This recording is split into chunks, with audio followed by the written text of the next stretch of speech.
मित्रों, देश के कोने कोने से आए सिद्ध ऋषि लोग जब राम के स्वागत में अयोध्या आए थे, उस समय की बात है।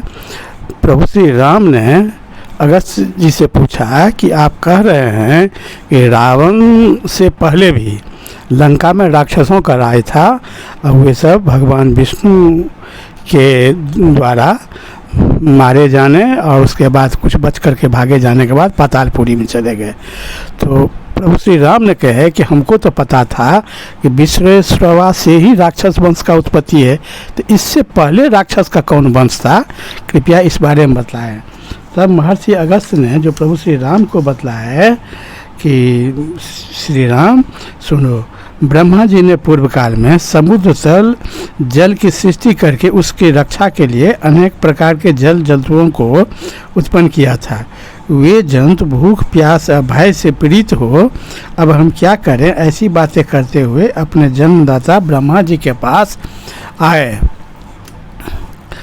तो ब्रह्मा जी ने उनको संबोधित करके, जल जंतुओं तुम यत्नपूर्वक इस जल की रक्षा करो।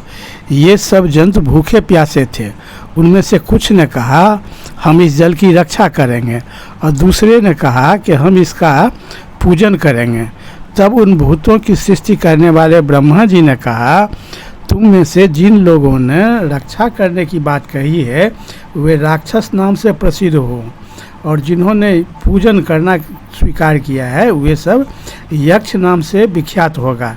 इस प्रकार वे जीव राक्षस और यक्ष दो भाग में विभक्त हो गया। उन राक्षसों में हेति और प्रहेति नाम वाले दो भाई थे जो समस्त राक्षसों के अधिपति थे।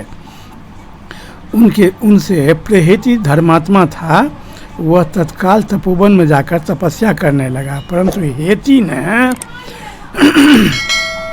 काल की कुमारी भगिनी भया के साथ विवाह किया। भया बड़ी भयानक थी। हेति ने भया के गर्भ से एक पुत्र को उत्पन्न किया जो विद्युत केश के नाम से प्रसिद्ध हुआ।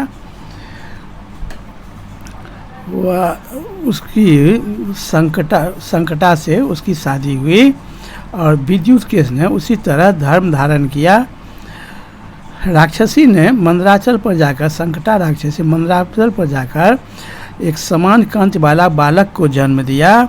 अपने बेटे बालक के जन्म लेने के बाद अपने बेटे को भुलाकर कालकंटका पति के साथ रमन करने लगी।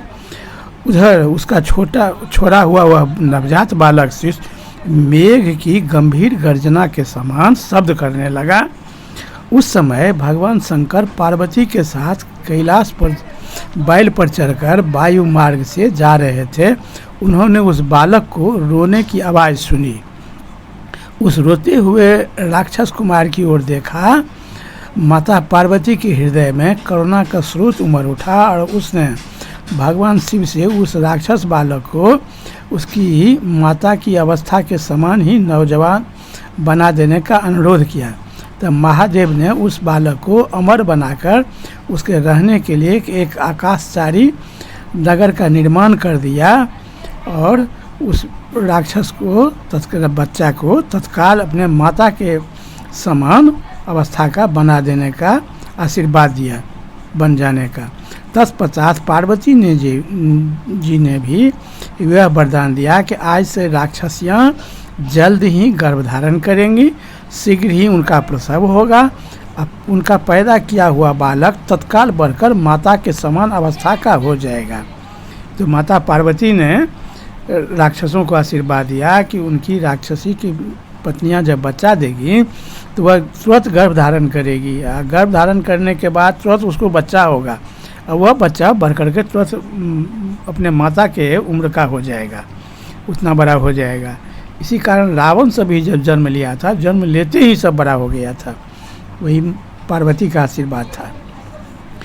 एक दिन विश्वासु के समान तेजस्वी ग्रामणी नामक गंधर्व ने राक्षस सुकेश को धर्मात्मा तथा वर प्राप्त वैभव से संपन्न देख अपने देववती नामक कन्या का उसके साथ विवाह कर दिया।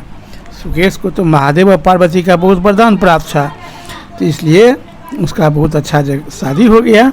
वह कन्या दूसरी लक्ष्मी के समान दिव्य रूप यौवन से सुशोभित तीनों लोकों में विख्यात थी। समय आने पर सुकेश ने देववती के गर्भ से 3 पुत्र उत्पन्न किए। उनके नाम थे माल्यवान, सुमाली और माली। माली बलवानों में श्रेष्ठ था। वे तीनों नेत्रधारी महादेव के समान शक्तिशाली थे। वे तीनों भाई तपस्या करने का निश्चय करके मेरु पर्वत पर चले गए। वे राक्षस वहाँ भयंकर नियमों को ग्रहण करके घोर तपस्या करने लगे।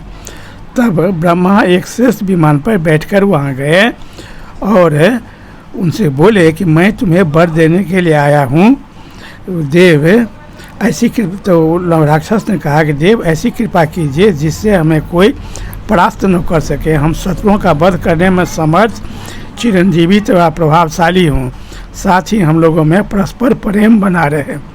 ब्रह्मा जी ने कहा तुम ऐसे ही होगे। वर पाकर वे सब निशाचर निर्भय हो देवताओं तथा असुरों को भी बहुत कष्ट देने लगा। एक दिन शिल्पकर्म के ज्ञाताओं में श्रेष्ठ अविनाशी विश्वकर्मा के पास जाकर वे राक्षस बोले, देवताओं के लिए आप ही अपनी शक्ति से मनोवांछित भवन का निर्माण करते हैं, हमारे लिए भी आप शंकर के दिव्य भवन की भांति एक विशाल निवास स्थान का निर्माण कीजिए। विश्वकर्मा ने डर गए उसको देख करके। अब यह सुनकर महाबाहु विश्वकर्मा ने